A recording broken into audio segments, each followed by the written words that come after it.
O Great Spirit,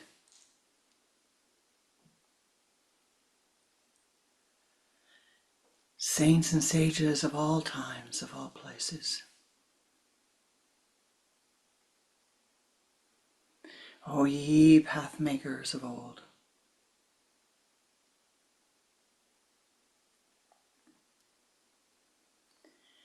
ancestors, ancestors, ancestors of all of the lineages to whom we attune,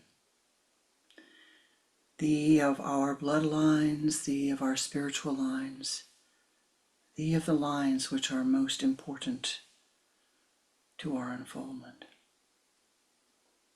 Namaste. O ye beings of the air, the earth, the fire, the water, the ether. Namaste.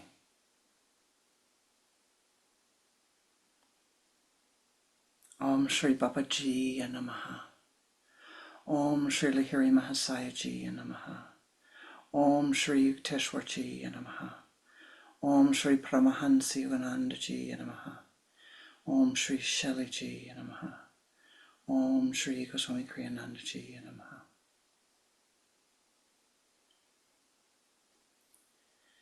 Most beloved and precious Ishtadevata, in all of thy names and all of thy forms, Yanamaha.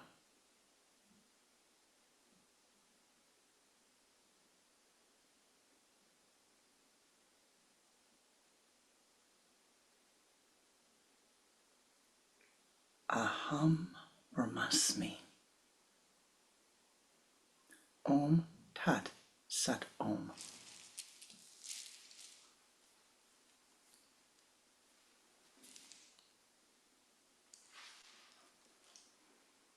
Aham Brahmasmi. You are. Om Tat Sat Om. You are the creative principle. You and you alone have created your life. You and you alone have chosen to be born into this earth plane. You and you alone have worked very hard for this incarnation as a humanoid. It is not the highest incarnation on this planet, but you have worked very hard to attain this for some reason. But you and you alone have the capacity to soften your karma. For we are bound by the laws of cause and effect upon this planet that we so beautifully live. We are bound by the laws of cause and effect as our soul, linked to the immortal spirit, moves through kala, moves through time. Whether we are on the earth plane or we are in Gamma Boades, whether we are in this solar system or another solar system, we are bound by the laws of karma.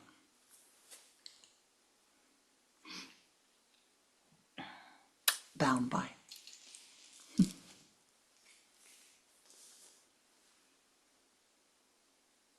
Aham Brahmasmi. Well, isn't that wonderful? That means that you, and me for me, have the ability to free ourselves from that which we have confined ourselves with.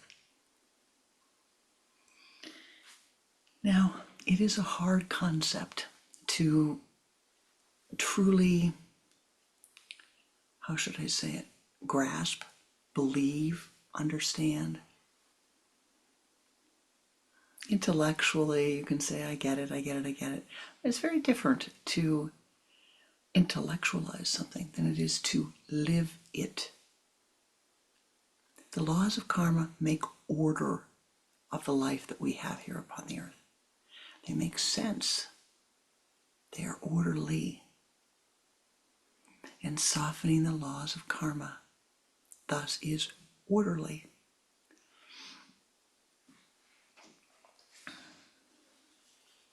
Kriya Yoga. Is this the best path? Well, Shali Ji, my Param Guru, Grandpapa, if you will, Kriyananda Ji, my Guru, my beloved and precious Guru, say, maybe, maybe not. It's the best path that they have found. It's the best path that I have found at this time to bring that which I want in my life. And it is the path that I am sharing with you. Now, you and you alone can say, yeah, this works for me, or no, it doesn't work for me.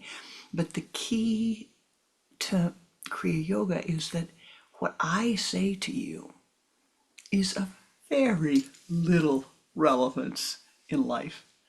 What Kriyananda Ji you hear on his recordings, or Sri Shali Ji you hear, or Paramahansa Yogananda Ji you hear, or Lahiri Mahasaya, or Sri Yukteswar Ji still has writings left. It is not what others say. It is what you experience through applying the methodology in your life. It is your satori's, your aha, oh, I see. Oh, yes, I see. And some of you know the story that when I first came to study with Kriyananda Ji a few breaths ago, he did an astrological reading for me. And he said,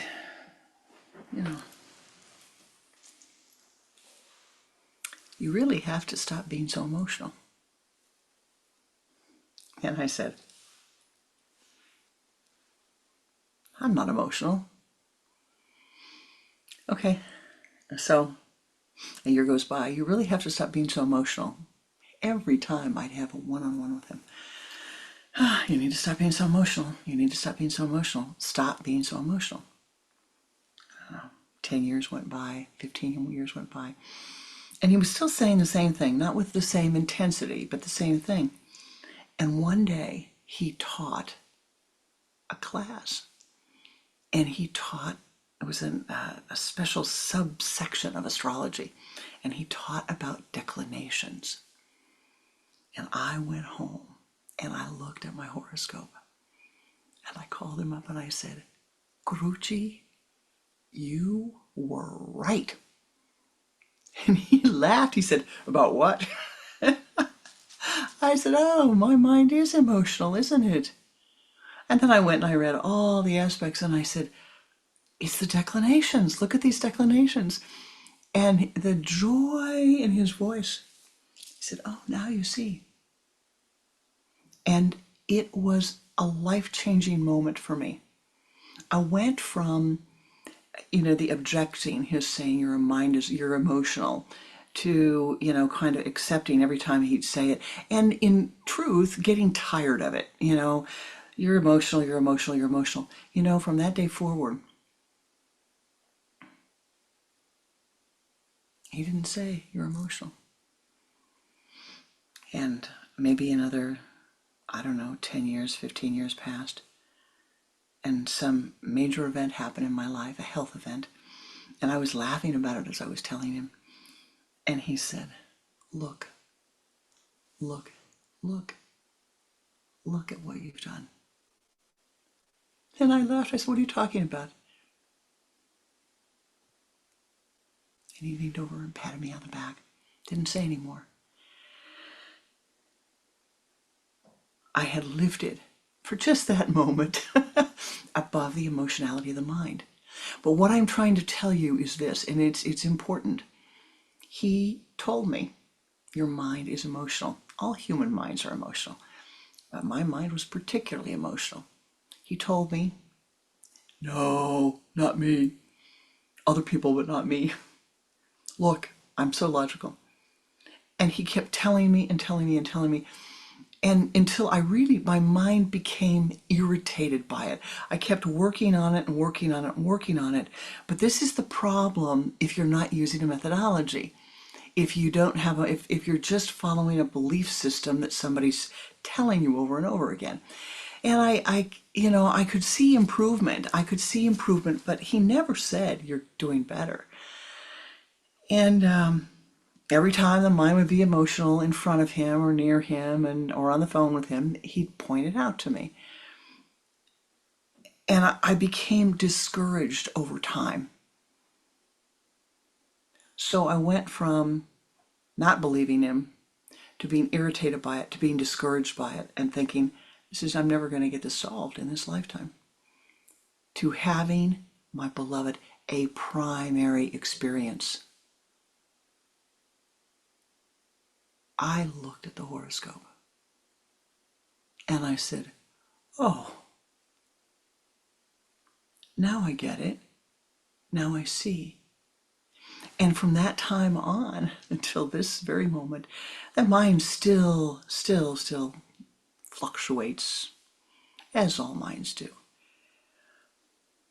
No more discouragement. Just a commitment to solutioning this in this incarnation, so I don't take it along. And if I do take it along, that I have the skills to soften it the next time. What was the difference? The difference is the same as it is for you. You need to use the methodology so that you can identify for yourself the problems that you're having in the earth life, and that you can solution those problems yourself. Now, so what's the methodology? Many methodologies. But in Kriya Yoga, the methodologies almost all start with observing the chitta, the mind stuff, the stuff of the mind, or if you will, the thoughts that rise and fall in the mind. And we start this observation first by placing a portion of our consciousness above the head, about 18 inches. Now that is taking that consciousness symbolically and literally above the chakra system. But the portion of the consciousness that you're taking has no judgmentalness capacity. In fact, the only capacity it has is to observe, to record. No, can't judge. It's not a state of consciousness that allows you to take a course of action. It's just a state of consciousness in which you see, in which you are committing yourself to seeing the reality. Not the reality with blinders on, but the reality. The reality that you are creating. The reality that you have created. The reality of your life. Now, it sounds simple. You take a portion of the consciousness here and you place it above and you say, I'm just going to observe. Just like there are the people who are the reindeer herders in the north have 300 and some odd words for snow because they need to know what exactly the snow is like. You just simply have this observation. Isn't that interesting? I see. Isn't that interesting? Isn't that interesting? Then you place it aside. You may choose at a later time to delve deeper into it, and I encourage you to do that. That's the second step. The first step is to just simply be there and observe. Now, you may say, well, I've done this before, blah, blah, blah. Yeah, I know, I get it. But we have to refresh that and enhance that and refine that skill, improve that skill. And so if you started it 20 years ago, 30 years ago, or as I did over 40 years ago. You know, you just simply have to refine it, improve it, improve it, improve it, improve it, refine it, improve it, improve it. Because the mind gets sloppy. We think, oh, we're doing a great job, and then we just let it go. So you observe it. But then the second thing that happens that must be done, the second part of the methodology, is to set some time aside for deep reflection on what you have observed. Now, in time, you're going to take this, it is going to become part of your everyday stream of consciousness, everyday patterning. But in the beginning, and for right now, let's just say, you take time and you just observe the things, the stream of consciousness that have been going on in your mind. Now, the question to ask yourself here,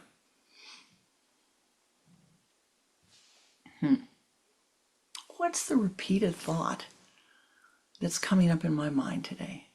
What is the repeated thought that has come up in these last 24 hours? Or if you wish, the last 3 days. And you write it down in code, always, everything you write down in code so that you're the only one that understands it. Your subconscious mind will appreciate that, but it should be written down. And then you have to say, what friends does this thought have? And you will find it's amazing. So you sit in your meditation and you have, all right, I realize here's the thought that's risen in my mind. So I bring that thought to my mind. And then you just observe, watch what happens. Where does the mind go when it begins with that thought? Where does it travel? Who does it stop and see? Who does it pick up along the way? You do this for 2 minutes, 3 minutes. Not much longer than that. The thoughts get too big. The groups get too big. Bring your awareness back to the room and try to write it down. You know, what happened? What did I see? Where did I go? And you play it back. Well, here's where I started, and then I went here, and then I went here, and then I went here. And this is the last thought that I had. Well, how did I get from here to here? Sometimes it's very puzzling. You know, how did you get from the cold weather in the north to eating guacamole in Mexico? Wishful thinking, maybe. But you find that there's a link. And for you, you have to find the way to unfurl that link. Now, when you're doing this, you're going to find, you know, there's this whole train of thoughts that are very negative, judgmental of other people, maybe worrying about other people, maybe worrying about what other people are thinking about me, maybe worrying about what I'm thinking about them, maybe worrying about how they're going to perceive me, what they're going to say about me, are they going to criticize me? It all comes back to your concern about your place in the world, really.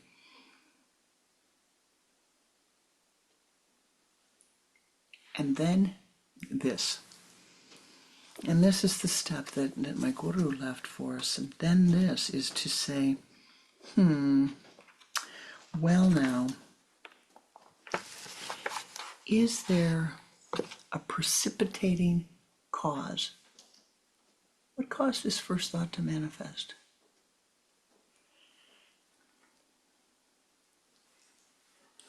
Was that cause internal or was it external?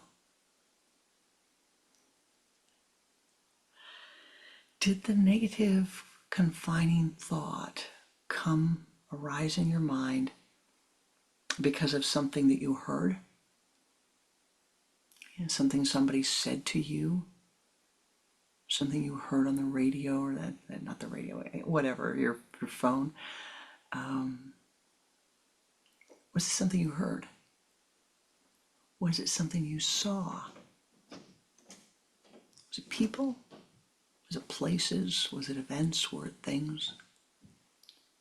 Was it something you smelled? This is a deep mystical secret. We go from lifetime to lifetime to lifetime, and we carry a smell with us. It sits up here, right here, the hairline. You'll see when babies are born, their mom and dad, their loved ones, they're smelling the baby. They're smelling the baby. The smell of a soul carries from lifetime to lifetime. Was it the look in the eyes? The eyes carry from lifetime to lifetime. Those are the two things, the eyes and the smell that we can see physically, externally. You need to ask yourself, what triggered this for me today?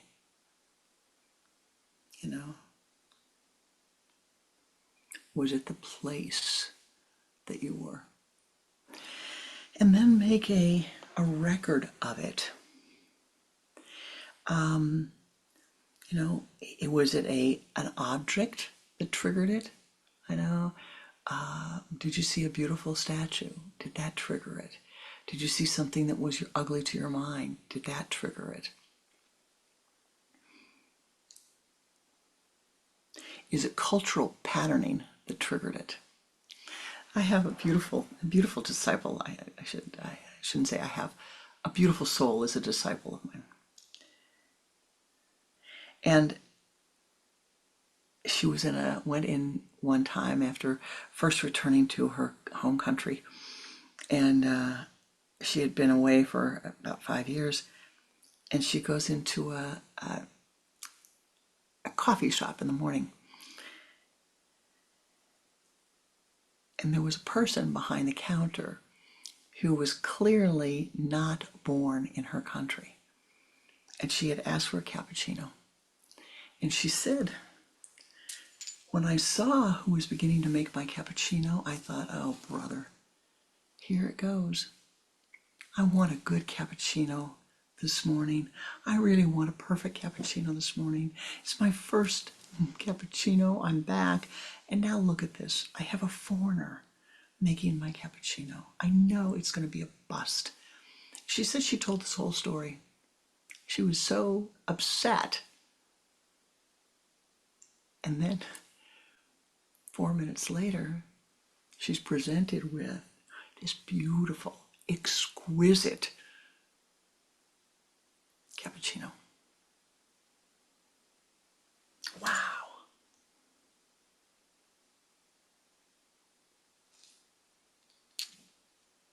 That was a revelation for her.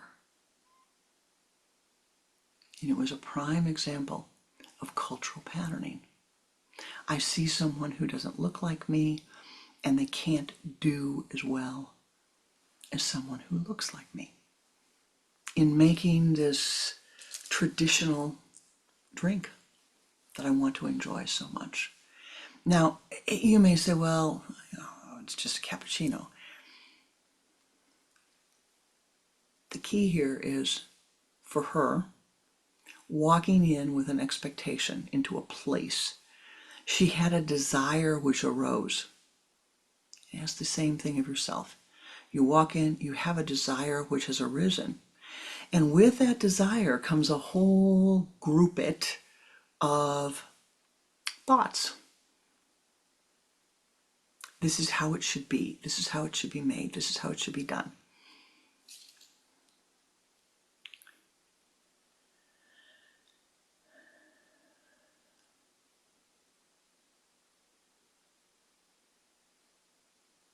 And when you see someone that you think cannot do what you want, then you tell a story. And that story can be filled with anguish, upset, emotionality, criticism of the other that's mentally being sent out. And then what do? What happens if you get the perfect thing that you were wanting? Sit back and say, wow, well, that was a fluke. Or, all right, let me use the methodology. What caused all those thoughts for this 3-minute period of time to cluster together, to be filled with negativity and judgmentalness? And how do I unwind this? One of the very simple yoga practices is you find something like this that occurs.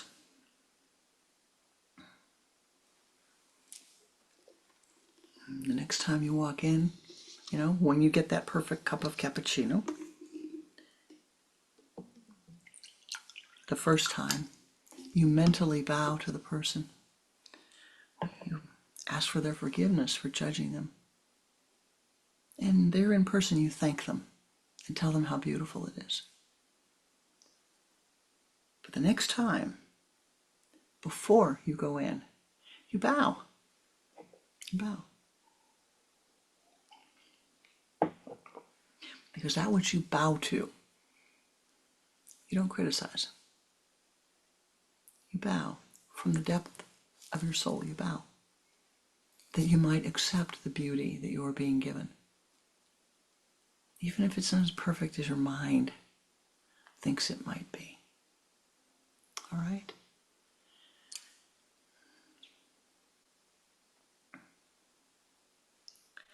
Now, the last part of this question that is very important is when you are reflecting upon the precipitating cause of these detrimental thoughts. You're asking yourself, was it a person? Was it an object? Was it an action? Was it a word? Was it a smell? Was it a cultural pattern? Was it bad training?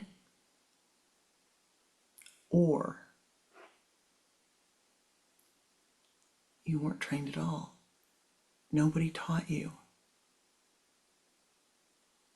what to do if these thoughts rose in your mind. Nobody taught you how to properly react. Nobody taught you how to be genteel or cultured and live with the other. Nobody taught you that things are different in Norway than they are in Italy or Ireland or Venezuela or North America. Nobody taught you that even within North America, things are different in Missouri and Mississippi and Tennessee and Texas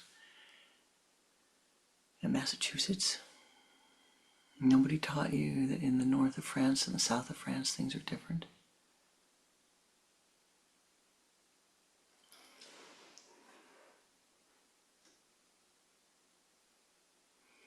When you go to Japan, you take your shoes off.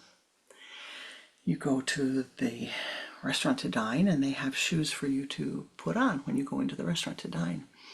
And if you have to use the toilet, there are shoes waiting to be used in the toilet. You take your shoes off, you put the shoes on for the toilet, and when you are ready to leave, you take those off and put the other ones on. You don't take your outdoor shoes and carry it all the way through the building. It's a very different sensibility, but if you weren't taught, you don't know. If you weren't taught, how are you to know, my beloved? And so we must walk through life with great curiosity and interest and acceptance and a willingness to learn, a willingness to put all of those biases and prejudices aside and be willing to learn. I wonder how they do it. I decided I was going to learn some Spanish. One thing I love, it's not like French, it's not like Sanskrit, it's not like English, but one thing I absolutely love is if they're beginning sentence, which is a question, the question mark goes both at the beginning and at the end. Now, isn't that something? Isn't that something? I'm thinking, wow. And if it's an exclamation point, something that's to be emphasized, the exclamation point goes at the beginning and at the end. And I find that delightful. You're telling your reader, no, we don't have to wait till the end to find out, is it a question or an exclamation?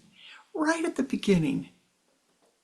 Oh, it's a marvelous way of easing the mind. Oh, it's a really nice way of easing the mind. I wonder what else they do that culturally is set up to ease the mind. It's powerful. Small thing, but beautiful in that language.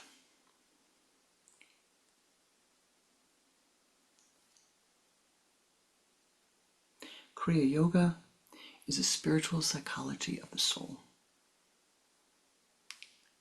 What I talked to you about this morning is about softening your karma, which begins by observing, by a deep tarka, and saying, what triggered this? What precipitated these thoughts? I have been blessed, I guess, in my life to have students and disciples who have this absolutely horrendous habit of self-criticism. Starting questions with things like, this is going to be, or I know you won't think, or I know you'll think. No. And for a long time, I've been saying, no. Don't do that. Don't do that. And you know what? Every time I say that to them, don't do that. Okay, I hear you. Don't do that. Don't do that. No, don't do that. And I can see it. And I don't do that. And so I have to bless them. I hope they break their bad habits in time. I know they will. I know they will. But let us move. You've seen, you observed, you've seen the groupets of thoughts.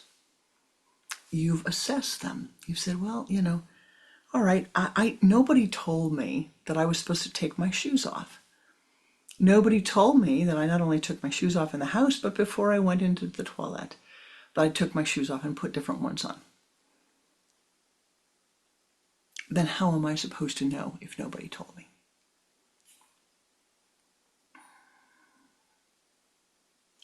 I better learn. I better get training. I need to find someone who knows, who can train me. And so it's important as you're doing the spiritual questing to recognize, it's all right. Like the day that my guru said, just be happy. I was living in this world a long time when he said that. And the first thing I did was object to it, saying I couldn't because of all these other reasons. But the truth of the matter was, in all those decades before, I guess it wasn't that many decades, but, I guess 2.5, 3 decades, long time, nobody had said to me, not once had anyone said to me, just be happy. I had good teachers. I had good parents. I had good family members, grandparents, aunts, and uncles. Nobody had ever spoken those words to me until he did.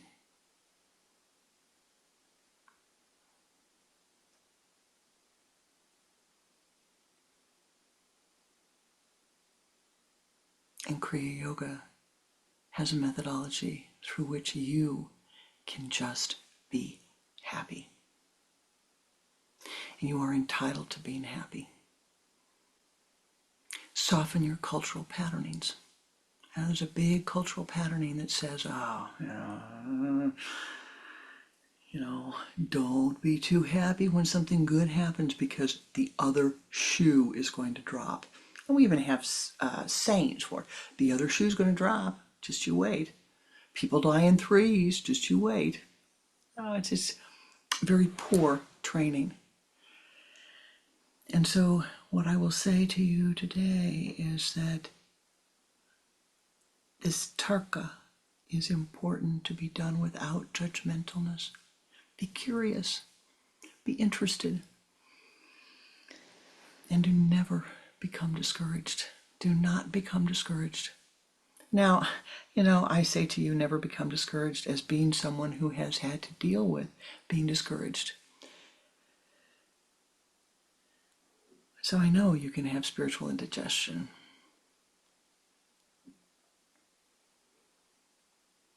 But I'll tell you with the compassion I hope that my guru had for me, the day that I went to him and I said, I don't know, all this time I've been practicing and practicing and practicing, studying and studying and studying. And look, what good has it done? Look.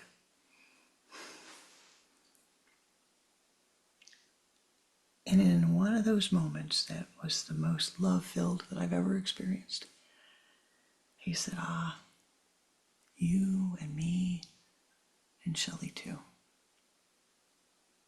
And I say this to you and me, and the lineage too. We've all experienced these moments when we say, I practiced.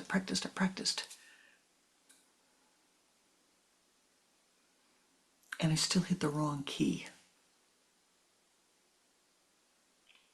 when I'm playing Beethoven's Pathetique.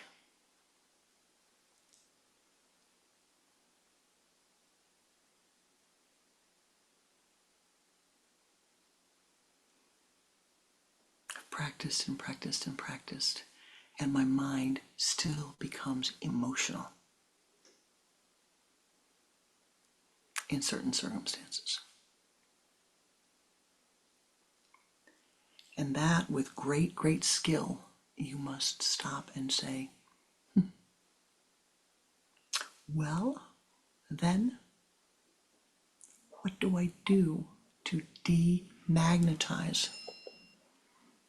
What do I do to demagnetize this? Very, very, very important. And with that, I will tell you, use neti, tarka, and meditate. Meditate. Meditation begins with concentration. And so we will go into our meditation today.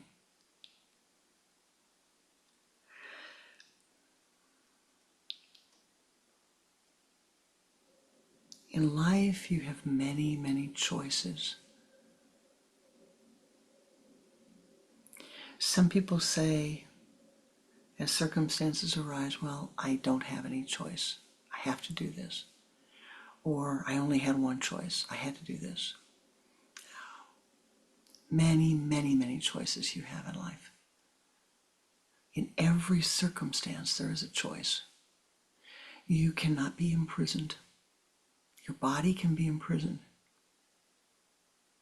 But you have a choice to choose goodness, wisdom, nonviolence. You may not see the path options in front of you. Turn inward, ascend upward, and you will see. Again and again and again, you will see the options that are available to you.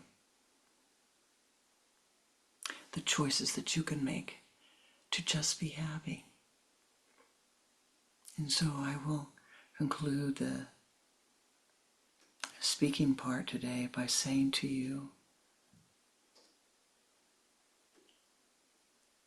just be happy. It's okay. Be happy in this moment. Do everything in your life that you can to find deep contentment and happiness. and carry it with you into the world. Namaste ji. Namaskar. Let us meditate.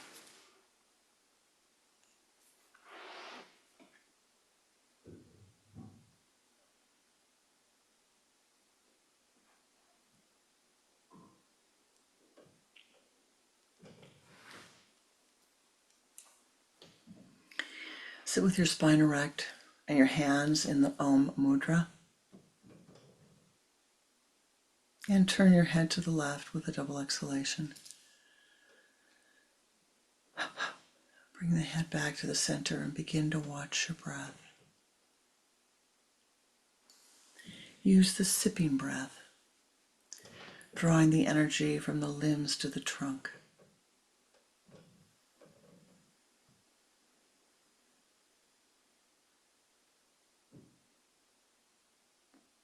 And then again, draw the energy from the trunk to the spinal column.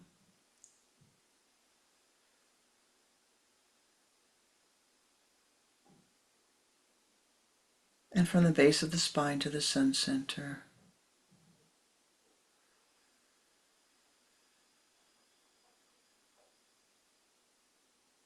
And now take that golden ball of light out in front of you and sweep it around you to the left,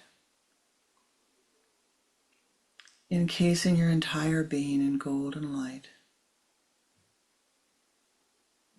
And do this 3 times.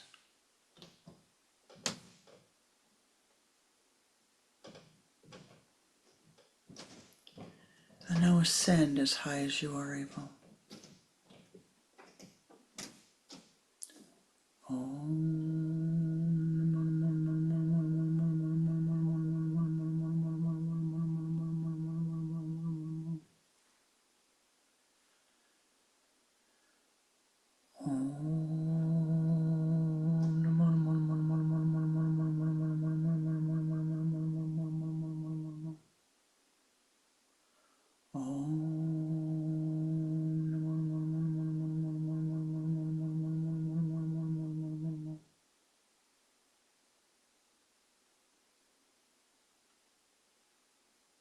As you reach the high place,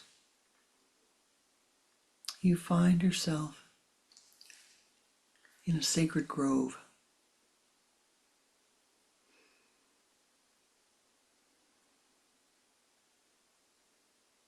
And sit in meditation, just simply watching the breath.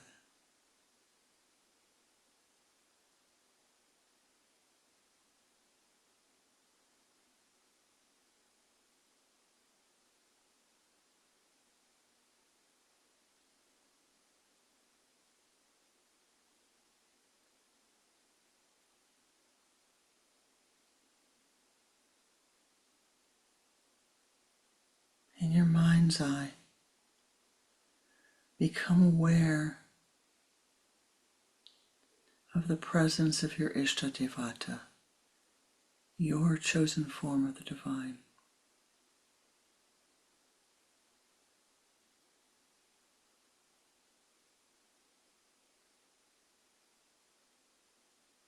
And see your Ishta encircled in a golden light.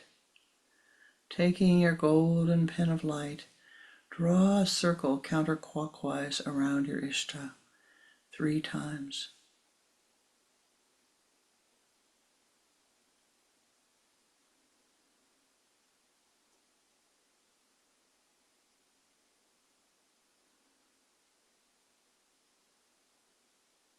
Expand that golden light. Gaze into the eyes of your Ishtadevata.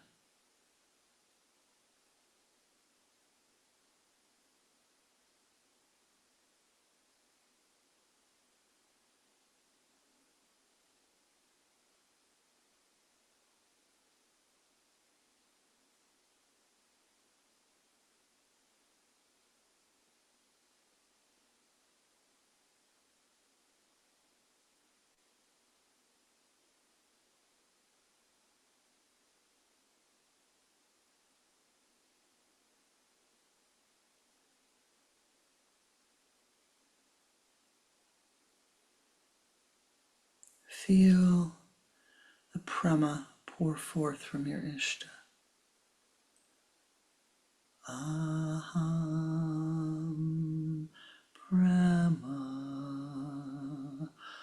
aham prema, aham prema, prema, prema, prema, Ananda, Ananda, Ananda.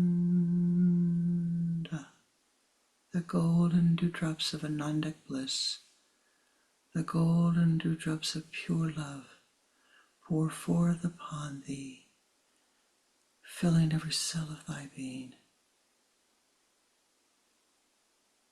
As you gaze into the eyes of your Ishta lifts up a magical mirror. Gazing into the mirror, you see Ananda,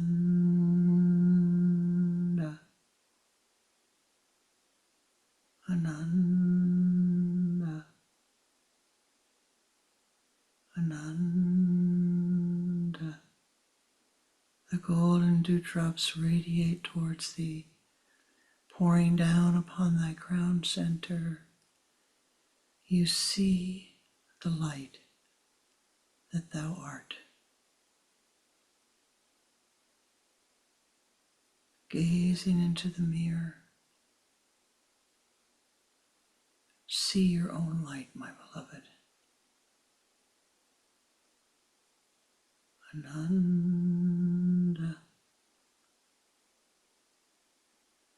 Ananda, Ananda.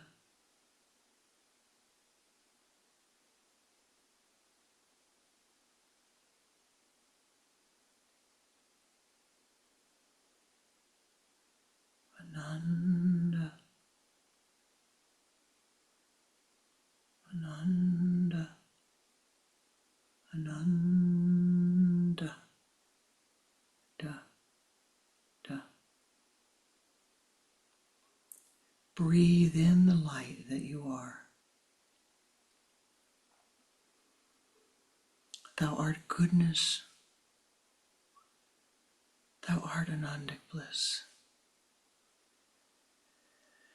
Breathe in and draw in. It is deep santosha, happiness, bliss to yourself, to your being.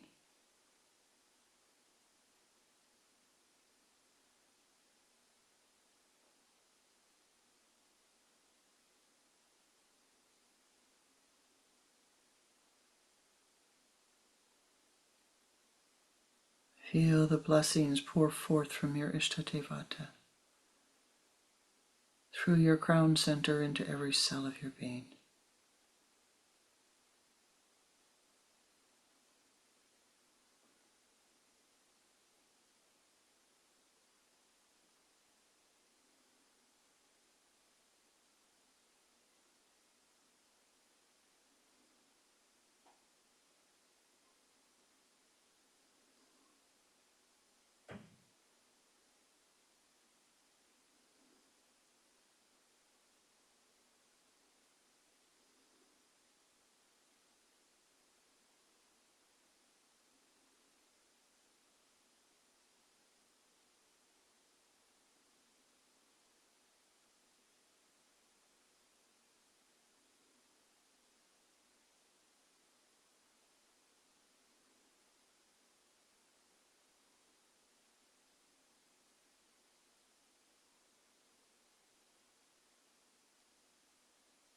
Bowing to your Ishtadevata, radiate forth your gratitude for the blessings.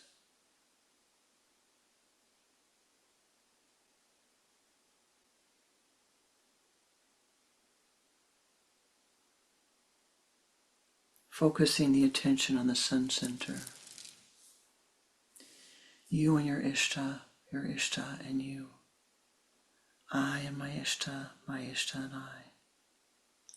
Together we send forth, with all of the powers that be, the blessings of Anandic bliss upon Mother Gaia, through Mother Gaia, that the earth be blessed abundantly with this Anandic bliss, that all that is needed radiate forth upon her. And let us use the Om Shanti mantra. Om Shanti.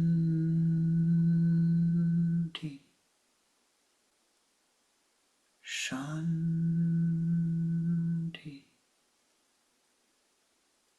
Shanti.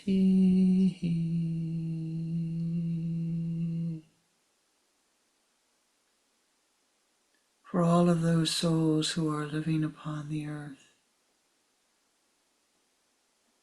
who are in need of shelter, who are food insecure, who are facing emotional turmoil, physical challenges, physical turmoil, financial insecurity, health insecurity, relationship insecurity. O ye powers that be, thou knowest better than we that which is needed. Thou knowest better than we that which is needed. We call upon thee to send forth thy blessings, to join with us as we send forth our blessings, that those in need have their needs met in the most harmonious way. Om Shanti. Shanti. Shanti. Om Shanti. Shanti.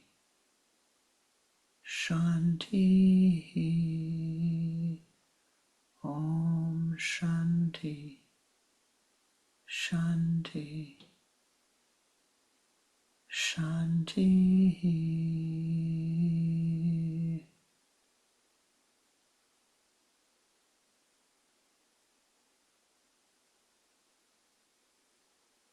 For all of those souls who are leaving the earth plane,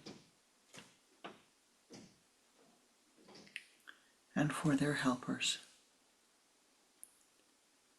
may their way be cleared. May they remember their goodness. Om Shanti. Shanti. Shanti.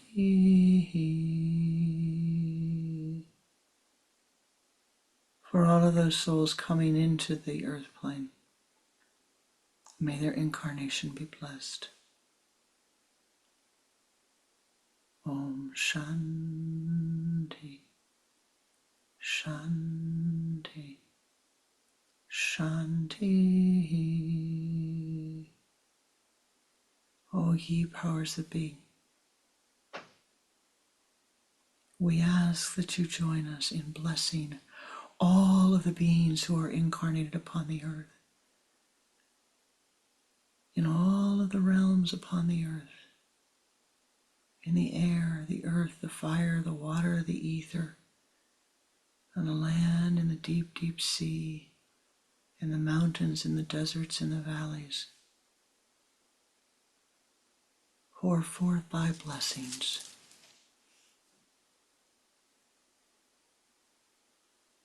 That all of the needs be met, that the karma be softened.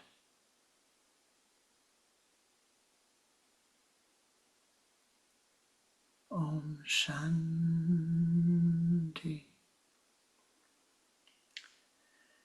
Shanti, Shanti, Om Shanti, Shanti, Shanti.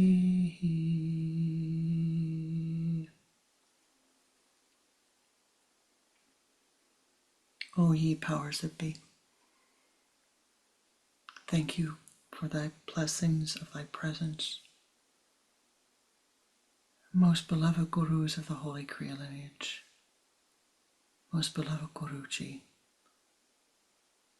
thank you for all of thy efforts to sustain the teaching for us,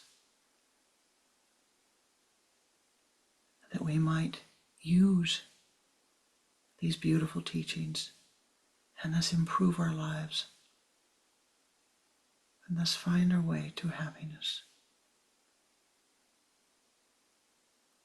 Dhyanamulam Guru Murtir, Pujamulam Guru Padam, Mantramulam Guru Vakyam, Mokshamulam Guru Kripa, Dhyanamulam Guru Murtir, Pujamulam Guru Padam, Mantramulam Guru Vakyam, Mokshamulam Guru Kripa. Om Namah Shivaya Gurave Satchitananda Murtaye Nishprapanjaya Shantaya Niralambaya Tejase. Om Gum Gurubhyo Namaha. Om Gum Gurubhyo Namaha.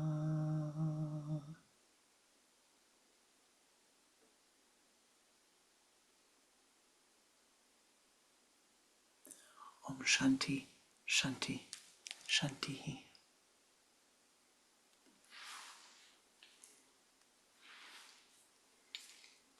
Thank you.